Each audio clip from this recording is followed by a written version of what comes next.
성경 말씀 사사기 6장 1절에서 10절까지 말씀입니다.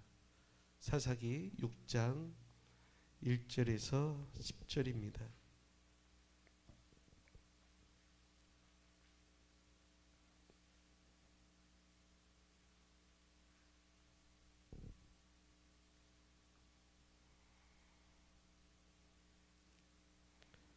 제가 말씀을 봉독하겠습니다. 이스라엘 자손이 또 여호와의 목전에 악을 행하였으므로 여호와께서 7년 동안 그들을 미디안의 손에 넘겨주시니 미디안의 손이 이스라엘을 이긴지라. 이스라엘 자손이 미디안으로 말미암아 산에서 웅덩이와 굴과 산성을 자기들을 위하여 만들었으며 이스라엘이 파종한 때면 미디안과 아말렉 동방 사람이 치러 올라와서 진을 치고 가사에 이르도록 토지 소산을 멸하여 이스라엘 가운데 먹을 것을 남겨두지 아니하며 양이나 소나 나귀도 남기지 아니하니 이는 그들의 짐승과 장막을 가지고 올라와 메뚜기 떼같이 많이 들어오니 그 사람과 낙타가 무수함이라. 그들이 그 땅에 들어와 멸하려 하니 이스라엘이 미디안으로 말미암아 궁핍함이 심한지라. 이스라엘 자손이 여호와께 부르짖었더라.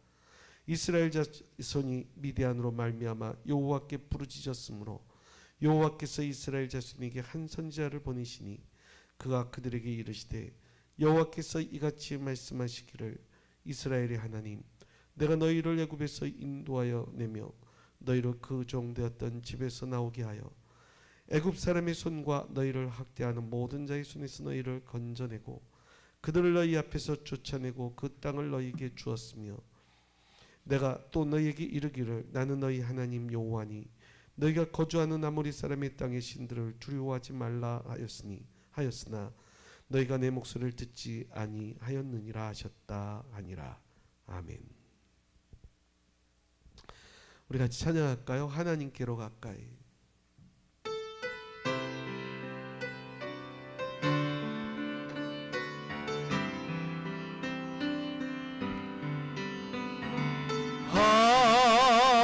하나님께로 또 가까이 갑니다. 고통 가운데 계신 주님 변함없는 주님의 크신 사랑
금요 기도에는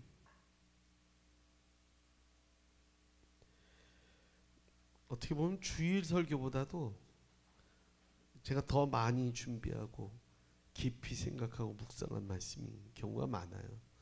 왜 그러냐면 이제 금요 기도의 본문 말씀은 대체적으로 주일 이후 월요일부터 이제 말씀을 보면서 말씀을 묵상하고 말씀을 준비하는 경우가 대부분이고 이제 주일 설교 같은 경우는 마음속에 품고는 있지만 실제 정하는 거는 금요 기도에 끝나고 사무실에 내려가서 집에 가기 전에 그때 잠깐 계속 이렇게 말씀을 보면서 정하는 경우가 많이 있거든요.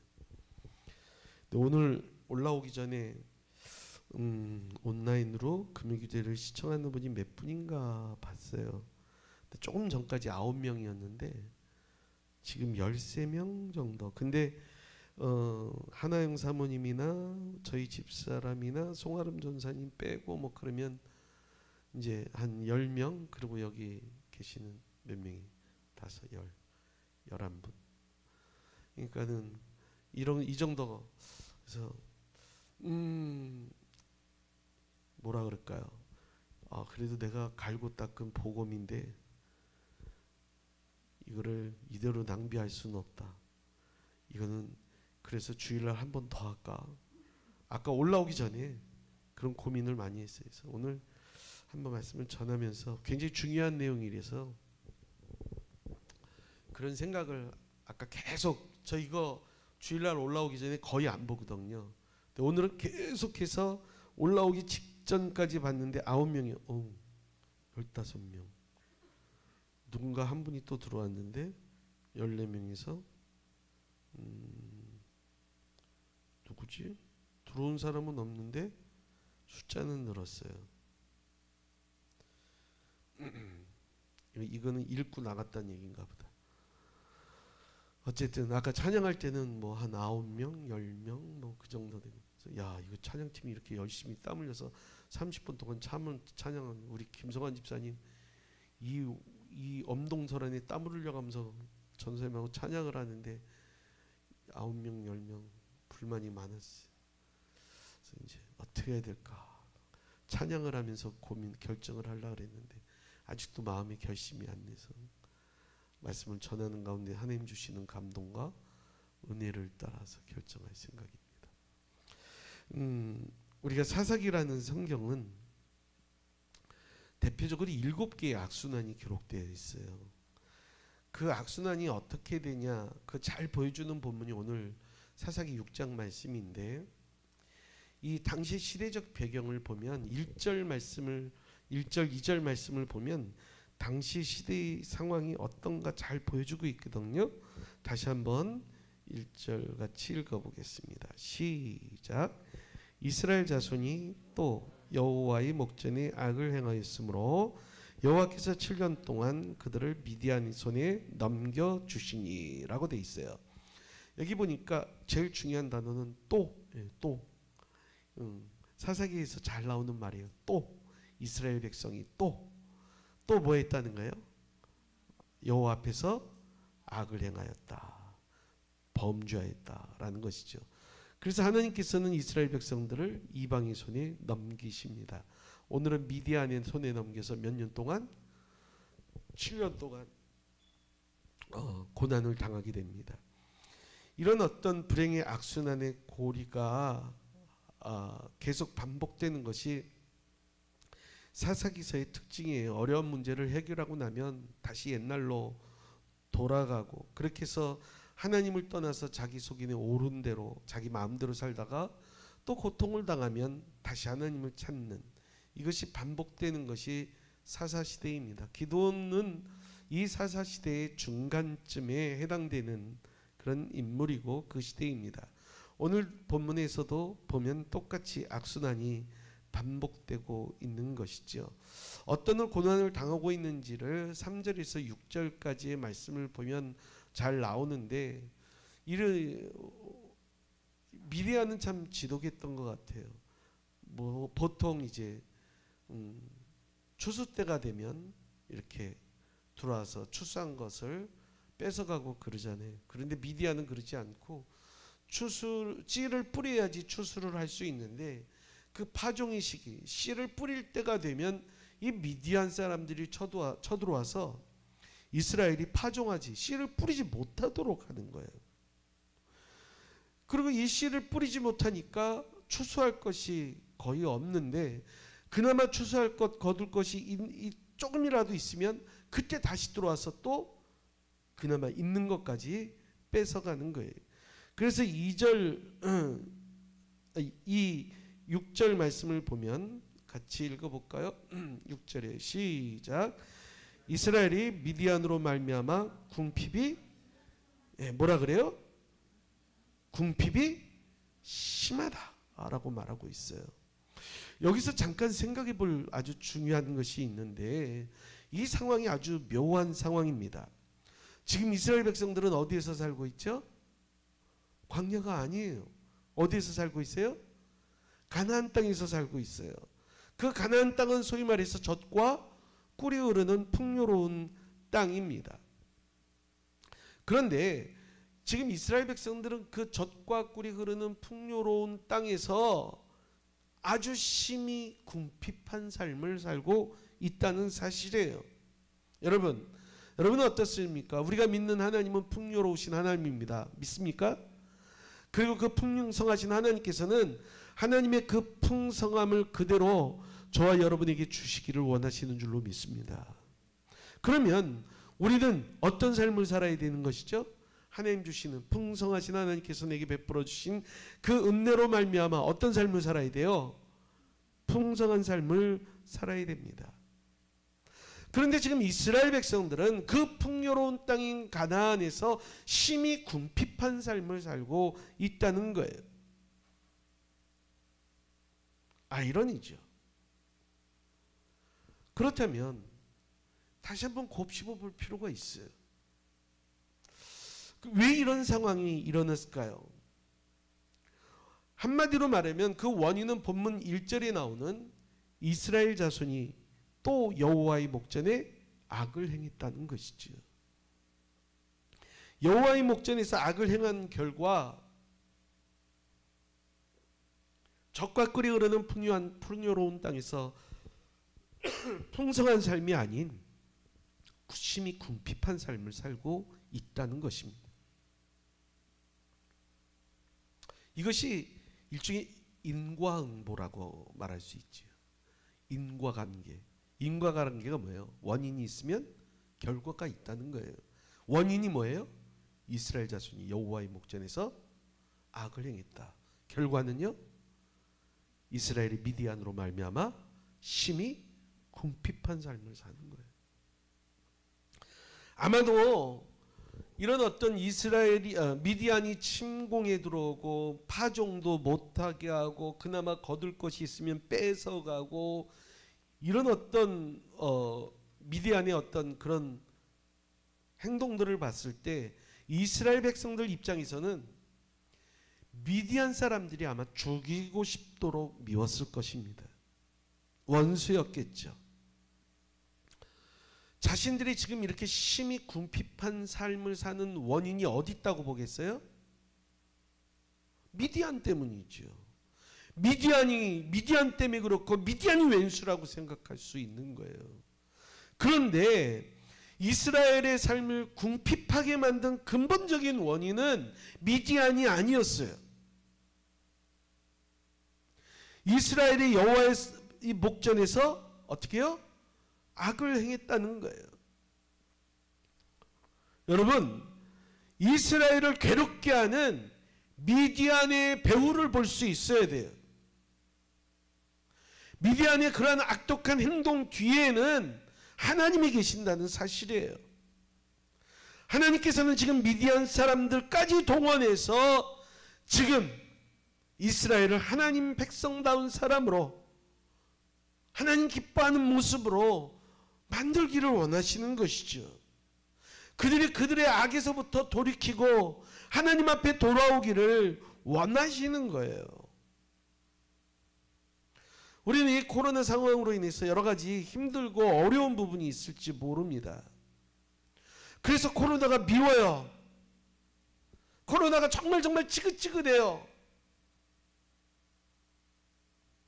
근데 좀 더 원인을 깊이 그리스도인이라면 들여다볼 필요가 있다는 사실입니다.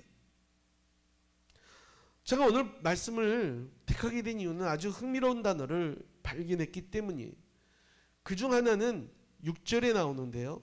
여러분 6절을 다시 한번 보시면서 읽어봅시다. 시작. 이스라엘이 미디안으로 말미암아 궁핍함이 심한지라. 그 다음 계속해서 이에 이스라엘 자손이 여호와께 부르짖었더라.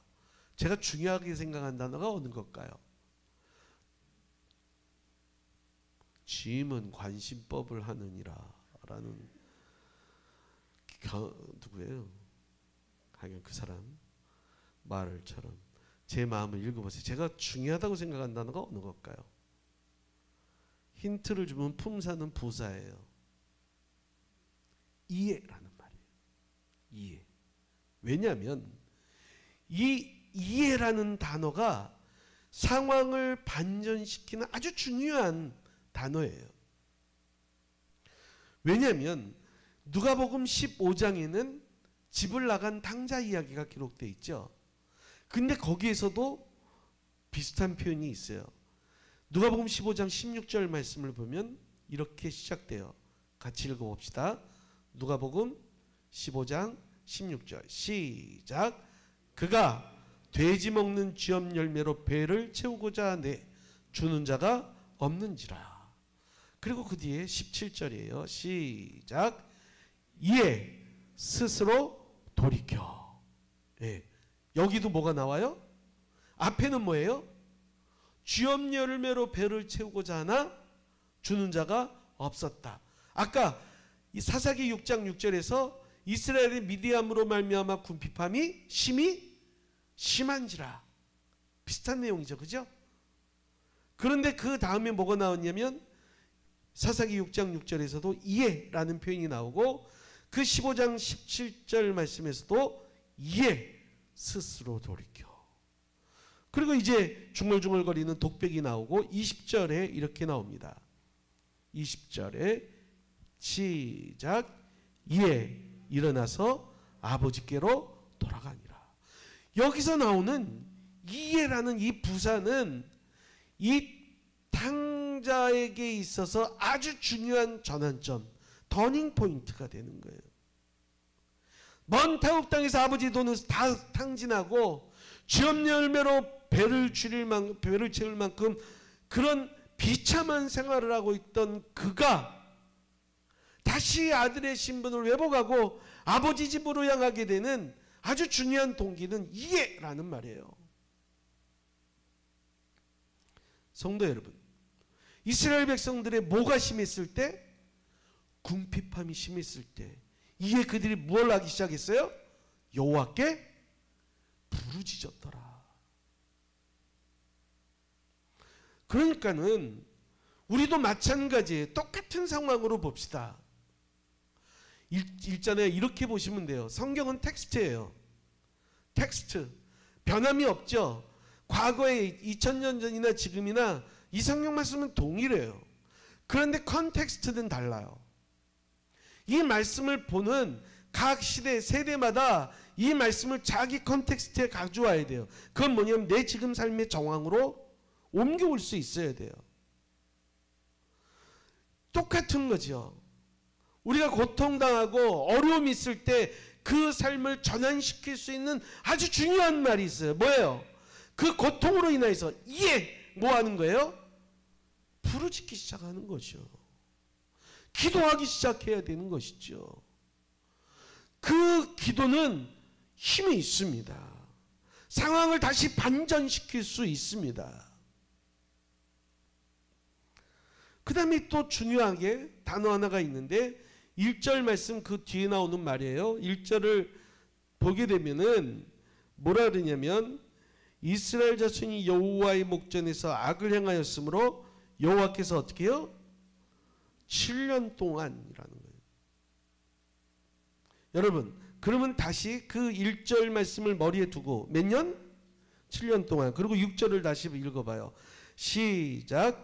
이스라엘이 미디안으로 말미암아 거기다가 숫자를 넣어봐요. 몇 년 동안? 7년 동안 궁핍함이 심한지라. 그리고 이에 이스라엘 자손이 여호와께 부르짖었더라. 여러분, 이 7년 동안이라는 숫자는 단어는 숫자에 불과할지 모르는데 조금 더 깊이 생각해 보면 이런 생각이죠. 왜 7년 동안 계속된 거예요? 왜 7년 동안 그 궁핍함이 계속된 거예요? 왜 심해진 거예요? 그 어려움이 가중되는 거예요? 왜 그런 거예요? 왜 그런 거예요? 부르짖지 않은 거예요. 부르짖지 않은 거예요. 성도 여러분, 그들이 하나님 앞에 그 궁핍함으로 인하여서 돌이키고 하나님 앞에 기도했다면, 부르짖었다면 7년 동안 징계가 계속될 일이 없죠. 그렇지 않다고 생각해요? 다시 말하면 이스라엘 백성들은 그 7년 동안 고통을 당하면서도, 극심한 고통 가운데 있으면서도 회개하지 않아요. 회개하지 않았던 거예요. 이거는요, 성경을 보게 되면 그 죄인들이 당하는 고난의 특징이에요. 고통이 있고 곤란이 있고 문제가 있고 어려움이 있고 환난을 당하게 되면 하나님 앞에 돌아와서 부르짖으면 돼요. 근데 그렇지 않아요. 그건 오늘날도 똑같아요. 이러한 사실은 그것이 7년으로 표현되었지만 사실 얼마나 갈지는 알 수 없는 거예요. 13절 말씀을 한번 같이 읽어볼게요. 13절에 시작. 기도니 그에게 대답하되 오 나의 주여 여호와께서 우리와 함께 계시면 어찌 이 모든 일이 우리에게 일어났나이까. 우리가 너무나 자주 하는 반문이에요. 하나님께서 우리와 함께 계시면 어떻게 해서 우리 집이 맨날 이렇게 가난해요, 어려워요, 힘들어요. 하나님께서 나와 함께 계시면 어떻게 해서 내 몸이 이렇게 아파요. 하나님께서 우리 교회와 함께 하시면 교회가 겪는 어려움이, 이 땅에 한국교회가 겪는 어려움은 왜 계속되나요? 하나님이 나와 함께 계시면 어떻게 해서 이렇게 삶이 고달픈가요? 지금 반문하는 거예요. 그러면서 13절 말씀 계속해서 볼게요. 시작. 또 우리 조상들이 일찍이 우리에게 이르기를 여호와께서 우리를 애굽에서 올라오게 하신 것이 아니냐 한 그 모든 이적이 어디 있나이까. 기도니 하는 말을 보게 되면 이런 얘기죠. 하나님이 우리와 함께 계시면, 그러면서 무슨 얘기까지 심시어 하냐면 과거에 하나님이 이스라엘을 위해서 일하셨던 것까지 싹 부정해요. 우리가 애굽에서 나올 때 하나님이 그렇게 많은 기적을 베풀어 주셨다며요. 그러면 오늘날 지금 그 과거에 일하셨던 그 하나님은 과연 무엇하십니까? 굉장히 기도오니 하는 이 말에는 짜증이 담겨 있는 것 같지 않습니까? 이제 여호와께서 우리를 버리사 미디안 손에 우리를 넘겨주셨나이다. 맞는 얘기지만 맞지 않는 얘기일 수 있어요. 실제 하나님께서 성경 말씀, 아까 1절 말씀을 보게 되니까 이스라엘 백성들을 미디안에 넘긴 건 하나님이라고 말씀하셔요. 근데 이 표현은 기드온 입장에서 보면 어떤 표현이냐면 무능하다는 것이죠. 전지전능하신 하나님이라면 그럴 리가 없다. 하나님께서 우리를 버리셨다는 것이죠. 언제는 하나님의 백성 만든다고 애굽에서 큰 기적을 통해서 이 민족을 구원하셨다면서요. 그 구원하신단 말이 그 믿었는데 지금 이게 뭡니까? 사랑하는 성도 여러분, 그 일이 7년 동안 그런 거예요. 7년 동안 이 얘기만 하나님 왜? 하나님 살아계신다면 왜? 어쩌면요 우리도 똑같이 이런 표현만 하고 있는 건지 몰라요. 하나님 앞에서 하나님이 살아계신다면서요. 근데 왜 이 땅에 이런 어려움이 있고 이런 고난이 길어지고 교회가 어려움을 당하고. 강수인 권사님이 오늘 낮에 만났는데 저한테 그런 말씀을 하시더라고요. 지난주일날 제가 전에서 오지 마시라고, 오늘 오지 마시라 그랬거든요. 참, 목사님이 교회를 오지 말라고 전화를 하는 시대에 살고 있다고. 목사님 속도 참 답답하시겠네요. 답답하죠. 답답하죠. 왜? 물론 왜라고 질문은 할 수 있을지 모르지만 7년 동안 그리기에는 너무한 거예요. 고난이 변장된 축복이란 말은 저는 모든 사람에게 해당되는 말은 아닌 것 같아요. 고난당한 사람이 그 고난 때문에 원망하고 불평하고 주저앉고 영혼이 황폐해진다면 그것은 그냥 고난이지 무슨 축복의 통로예요. 고난으로 끝나는 거예요. 생고생으로 끝나는 거예요. 진짜. 세상에서 제일 미련한 사람이 누군가 하면 7년 동안 고난을 당하면서도 왜냐고 질문만 하고 거기서 벗어나지는 못하는, 점점 더 그 고난과 고생이 심해지는 그런 것을 경험해요. 좀 나름대로 심각하게 더 깊게 하나님을 믿는다고 하는 사람들 중에서 어리석은 사람들이 참 많아요. 본인은 질문은 하죠. 왜? 왜라는 질문을 하는데 정작 답은 찾지 않고 점점 영혼만 황폐해져 가는 거예요. 그리고 자기가 얼마만큼 망가졌는지도 모르는 불쌍한 사람들을 참 많이 볼 때가 있어요. 고생은 고생대로 하고 열매나 유익은 없는 인생. 사랑하는 성도 여러분, 그러면 이 고난이 위장된 축복이 되도록 만들려면, 그 고난이 무익하지 않도록 하려면 어떻게 해야 됩니까? 이해가 있어야 돼요. 전환점이 있어야 돼요. 성도 여러분, 오늘 이 시간 7년 동안 힘들게 붙들어매고 있던 문제들이, 나를 괴롭히던 그 심각한 고생과 고민이 있다면 이해로 허물어져야 됩니다. 이해라는 망치로 7년의 고난을 부수어 버려야 되는 것이에요. 끝나게 허물어야 된다는 것입니다. 왜?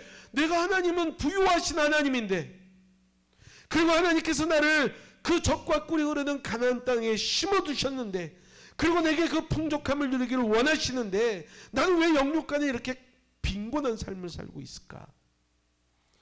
이 진리를 깨달으면 오늘 이 시간 이해라는 그 망치를 가지고 7년의 악순환을 부수어 버릴 수 있어야 돼. 내 건강의 문제, 경제적인 문제, 삶의 문제, 가정의 문제, 자녀의 문제, 금전적인 문제, 어떤 것이든지 마찬가지. 여러분 부수어 버리시기를 바랍니다. 오늘 말씀의 제목처럼 이 인과관계의 이 뜻을 살펴보면 한 현상은 다른 현상의 원인이 되고, 그 다른 현상은 먼저 일어난 현상의 결과가 된다라고 표현되어 있어요. 여러분, 즉 어제 살았던 여러분이 오늘이고, 그 결과가 오늘이고, 오늘 내가 어떻게 사느냐가 결과가 내일이에요. 그게 원인이 되는 거예요. 그렇다면 내 과거에 문제가 있었던 그 원인으로 있으니 지금 고통스러운 내가 있다면 어떻게 해야 돼요? 왜 그러고 있어야 돼요? 불평해야 돼요? 원망해야 돼요? 아니죠. 지금 바꿔야 돼요. 그래야지 내일 좋은 결과를 얻을 수가 있거든요. 이런 것은 또 나타나는데요. 7절 말씀을 같이 볼게요. 7절 말씀. 7절 시작. 이스라엘 자손이 미디안으로 말미암아 여호와께 부르짖었습니다. 이건 아까 6절을 이어받는 거예요. 그죠? 6절의 고통이 심해서 어떻게 했다고요?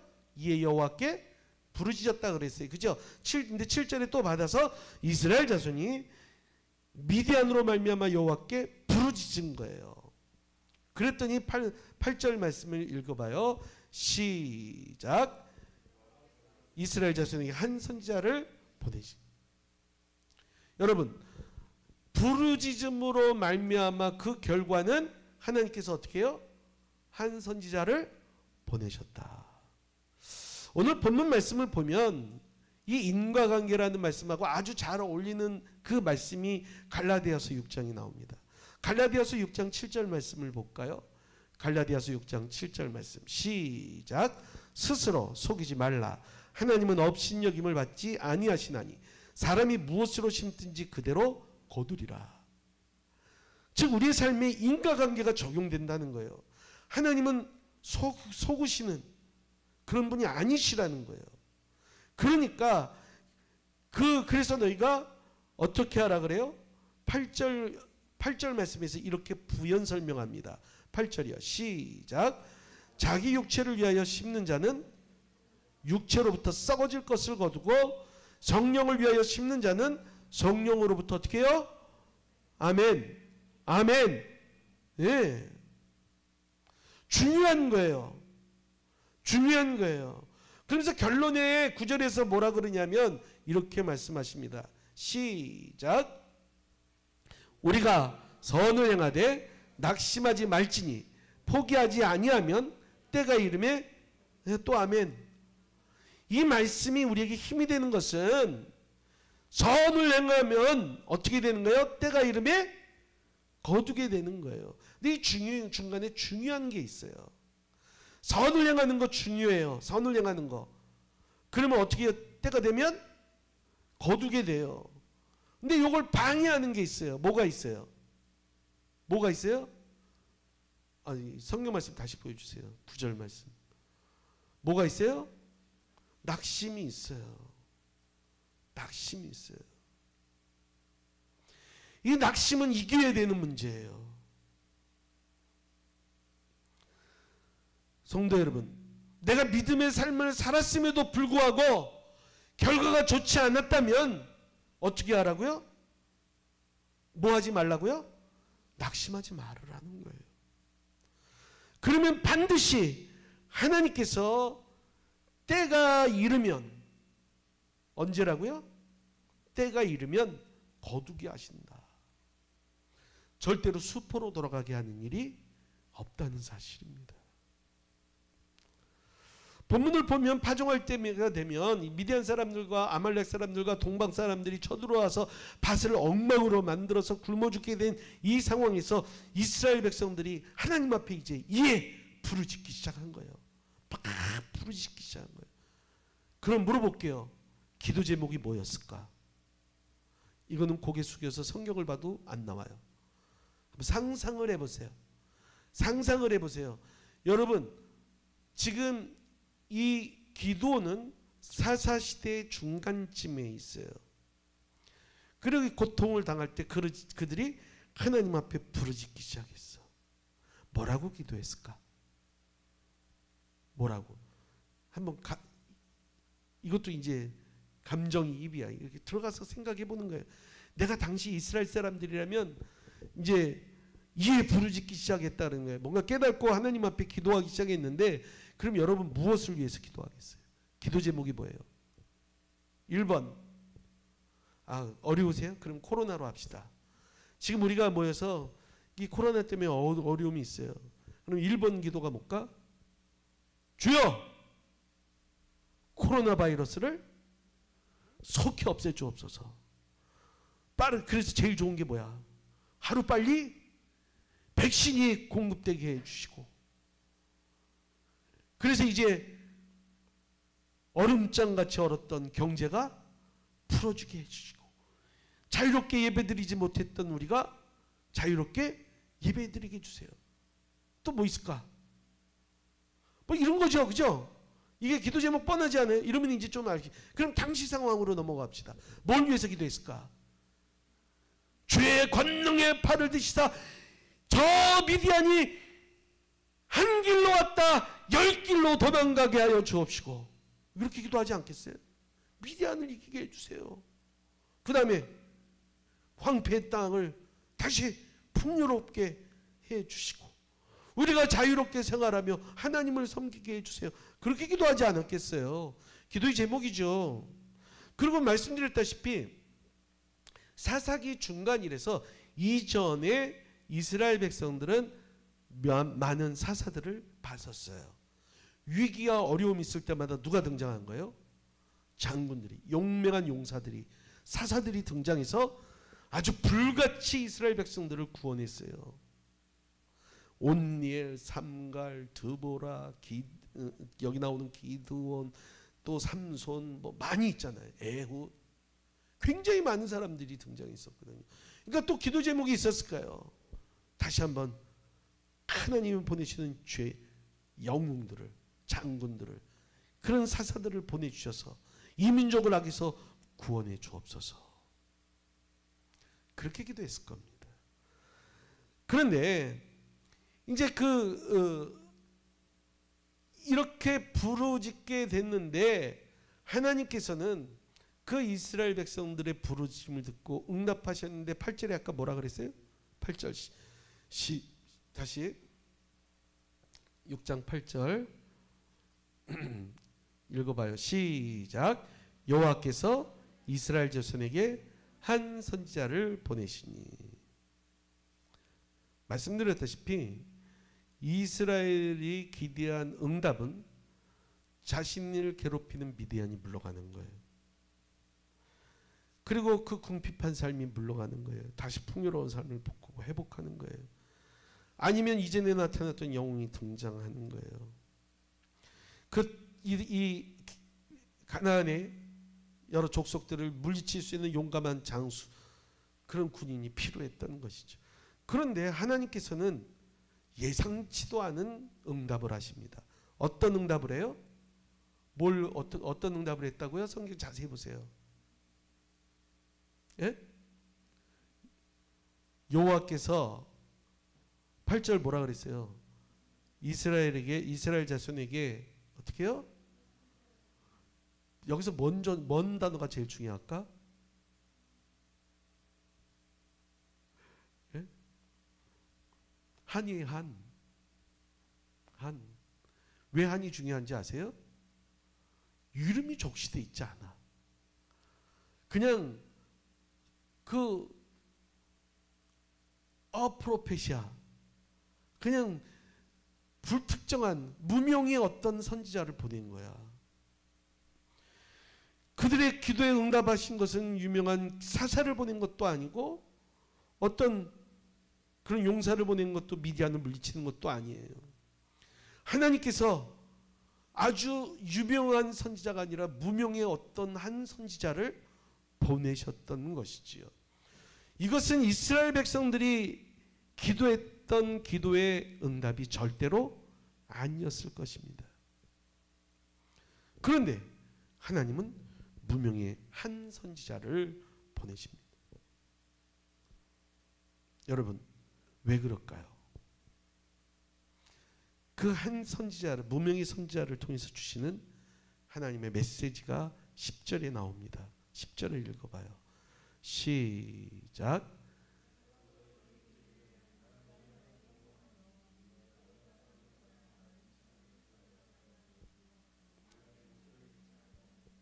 예, 거기 중요한 말이 있어요. 뭐라 그래요? 뭐라 그래요?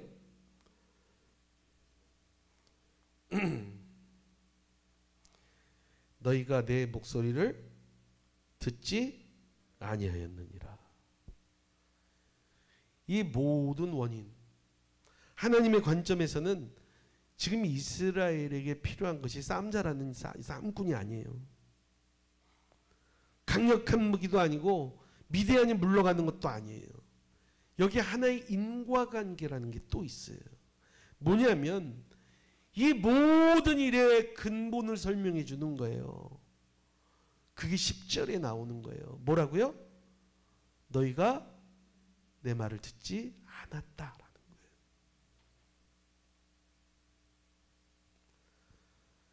그러면서 뭐라 그러냐면 아모리 사람의 땅의 신들을 두려워하지 말라 하였으나 라는 거예요. 중요한 것이죠.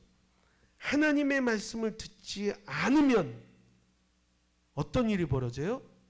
두려워하지 말아야 될 걸 두려워하게 돼요. 내 목소리를 듣지 않아서. 이스라엘 백성들이 왜 하나님의 말씀을 듣지 않았을까요?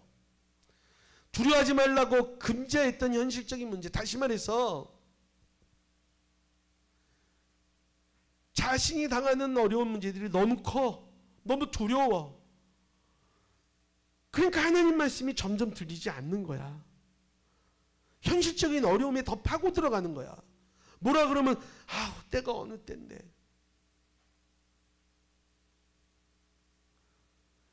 지금 우리로 말하면 이 코로나 바이러스가 어려움이 있잖아요. 그러면 이 어려움으로 인해서 여러분이 깨우쳐야 될 게 있어요. 가장 중요한 거. 그게 뭐예요? 몰라요? 더 뭐예요? 하나님의 말씀을 듣는 거예요. 더 하나님의 말씀을 듣는 거예요. 그러면 되는 거예요. 여러분, 지금 주님께서 오늘 이 시간도 보잘것없는 목사인 이 김진구 목사를 통해서, 한 무명의 선지자를 통해서 여러분에게 하나님의 말씀을 들려주고 계시는 거예요. 그게 뭐예요? 너희가 하나님 말씀을 들어야 된다는 거예요.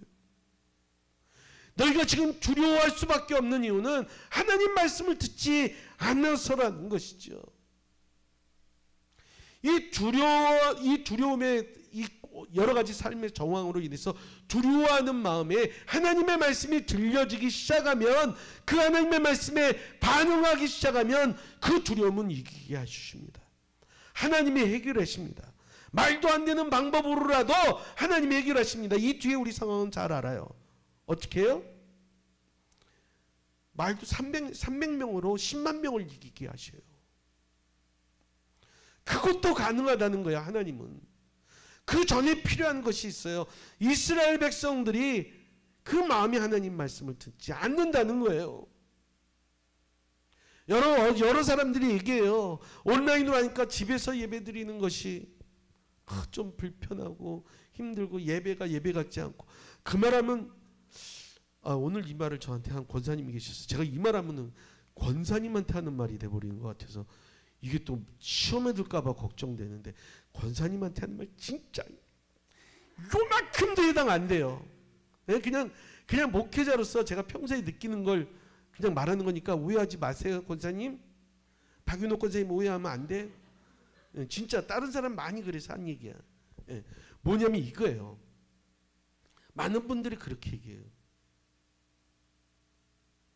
그런데 정말 우리가 하나님 말씀을 들어. 말씀 맺겠습니다. 그동안 얼마나 한국 기독교가 외골수였는지, 얼마나 자기 도취에 빠져 있었는지 이번 코로나 바이러스를 통해서 너무 잘 드러나요. 너무나 확연하게 드러나고 있어요. 곳곳에 숨겨졌던 치부들이 다 드러나고 있는 거예요.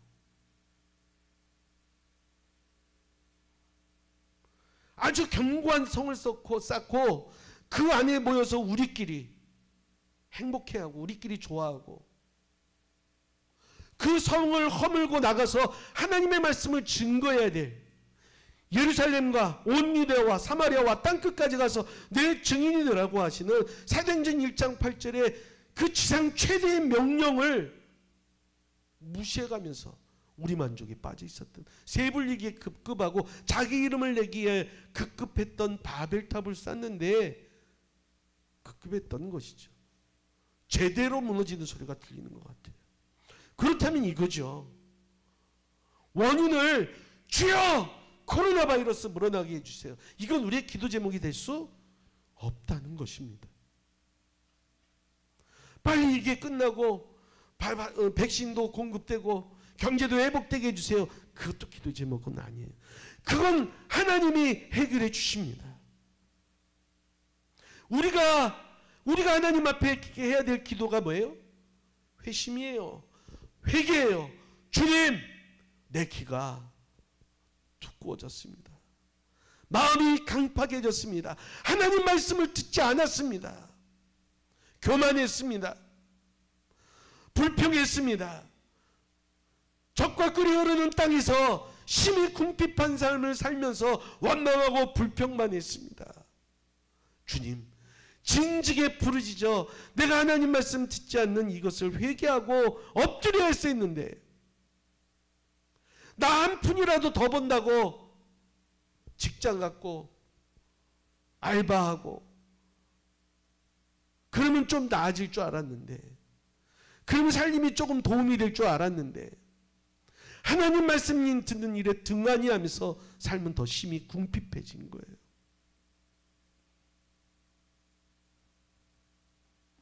사랑하는 성도 여러분, 상황 핑계 대지 마세요. 어렵다고 말씀하지 마세요. 저희 집사람이 그날 옆에 있었는데 월요일인가 전화가 한 통 왔어요. 받았는데 저 지방 멀리 원주로 이사간 우리 교회 식구예요. 딸 때문에. 그랬는데 네 어쩐 일이세요? 그랬더니 목사님 제가 오늘은 꼭 전화를 드려야 될 것 같아서요. 그래서 무슨 얘기지? 목사님 감사해요. 감사해요. 왜요? 목사님 밴드 통해서 말씀, 유튜브 통해서 말씀 매일 잘 듣고 있어요. 정말 큰 힘이 되고 지금 어렵고 이렇게 갇혀 있는 듯 하는데 목사님 말씀 들을 때마다 점점 힘이 나요. 그래서 나 이제 그래요. 그런 말씀해 주니까 저도 힘이 나는 게 저는 화면으로 보이는 내 모습도 싫고 내 목소리 듣는 건 더 싫어서 제가 제 방송을 본 적이 없습니다. 그런데 그런 저의 말씀을 듣고 힘이 난다고 말씀하시니 제가 더 자신감 갖고 이제 하나님 말씀 그런 분이 한 분이라도 어딘가 그 촌에 가서도 계시는 분이 있다면 그분을 위해서라도 제 죄 더 열심히 할게요. 더 열심히 말씀을 전할게요. 이전에는 오히려 예배당에 가 있어도 딴 생각의 말씀을 듣지 못했다면 오히려 지금 더 집중하면서 하나님 말씀을 잘 듣고 큰 은혜 받고 있어요 라고 말씀해 주시는 거예요. 여러분 여러 가지 환경 핑계대고 그것 때문에 여러분 하나님 말씀 듣는 것이 아니라 오히려 더 하나님 말씀을 가까이 할 수 있는 그 말씀을 통해서 내 귀와 마음이 열릴 수 있는 그런 귀한 시기로 삼으시고 그것을 통해서 하나님께서 응답하시고 들으시는 놀라운 일이 벌어지기를 주님의 이름으로 축원합니다. 기도하겠습니다. 사랑하는 하나님 아버지, 예수 그리스도 안에서 나를 주님께 드리기만 하면 주님께서 내 인생 가운데 역사하심을 믿습니다. 주님은 내 삶의 주인이십니다. 그러므로 나는 나의 하루하루를 주님께서 예비하신 최고의 길로 인도해 주실 것을 믿습니다. 주님, 먼저 내가 하나님 말씀을 듣기를 원합니다. 예수 그리스도의 이름으로 내 마음에 두려운 마음이나 섭섭한 마음이 들어오는 것을 이기게 하여 주시옵소서.